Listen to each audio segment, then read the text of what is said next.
Hello, my fellow Americans, and welcome to your Monday Slice.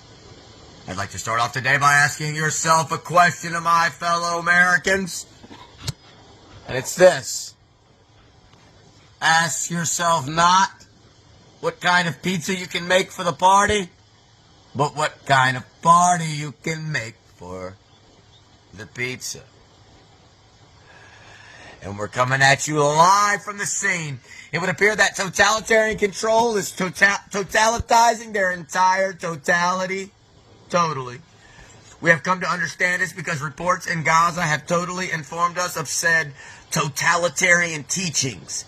And now, even though we're not entirely sure what may or may not have been totally tallied, we do know that it will not be any type of corrupted, manipulated, false poll system, such as those that were happening behind the scenes, like what may or may not have been happening in that whole Hillary Duff album, Metamorphosis.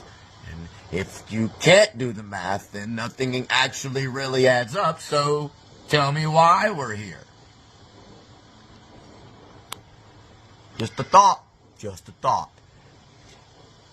And regardless of how you felt about that album, it doesn't change the fact that seeing the future isn't as easy as Raven led us all in to believe it was. It actually was not, no matter how many times she sapped, no matter how many times she convinced us and did it every episode, it's actually a lot harder. But I don't know because I can't see the future. It's just speculation, speculatively. Just with an overview of the evidence, looking at it purely from an analytical analysis. Which leads to an even bigger story for today, and though admittedly this is some sort of satirical political exegesis pizza parlor, these are real reports. We do deal with real news. This is real news. Just ask Morpheus. It would appear that cyborgs have made some sort of chameleon infiltration on the Dr. Phil show. Now, I know what you're thinking, and I gotta tell you, I've been thinking it too. Why, oh why, did they put the alien robots underneath the human skin? It kind of defeats the whole point of being able to tell who's who. Well, and I think it may have potentially something to do with looking suspicious as walking, talking, bubbling swamp monsters, spreading their cypress mossy oaks everywhere. And that would appear that that's the point.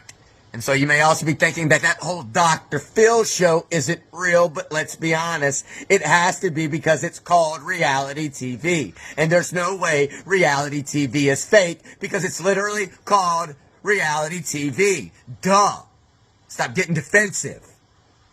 And all you non-believers can go get your vaccines and be mean. Because we're trying to recalibrate the system in order to bring back potential life vessels from the esoteric cosmic planes of destructive desolation. And it's not a game. Lives are at stake. Boys and girls, ladies and gentlemen, lives are at stake. But in smaller news, we're not exactly sure why the Kirk statue looks so beautiful in comparison to the Dwayne Wade tribute statue that was first released. But regardless, half his people get with their people, and God bless Yao Ming. God bless that man. Which brings us to the wall. Yes, the wall. It would appear that Amigo is still able to build ladder quick enough and hop over a wall. Rapido, rapido, rapido. Vamonos. But the wall has very, very little to do with the logistics being directed to the Immigration Deportation Act before it can consolidate all of the right necessary documents to send the green cards back to the state versus Brown of Education. And then, out of nowhere, there were none. No processes, no visas, no glasses, no skin cream, no sunscreen, no Vaseline, and nothing was being slathered. I repeat, nothing was being slathered.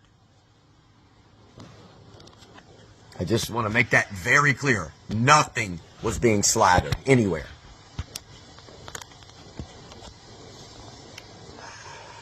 There were no bungholes, there were no road flares, there were no nothing. Agatha seems to suggest that Christie could have potentially been up to something the whole time, but was lying about it. Either way, it doesn't change the fact that public enemy number one, Joe Dierte, has been at the bottom of Buffalo Bob's hole rubbing it in for far too long. And if there isn't any way he's getting out soon, then the best we can hope for is to put some news on wheels in a water bucket and go tell the world how they may never thirst again. And so, to wrap it up, I just want to say, hey, keep your head in the game. Don't be afraid to start soaring and flying, because there's not a star in heaven that you can't reach. Challenge the status quo. Say no. And don't stick to the stuff you know, just because it's the stuff you know. Bolton out.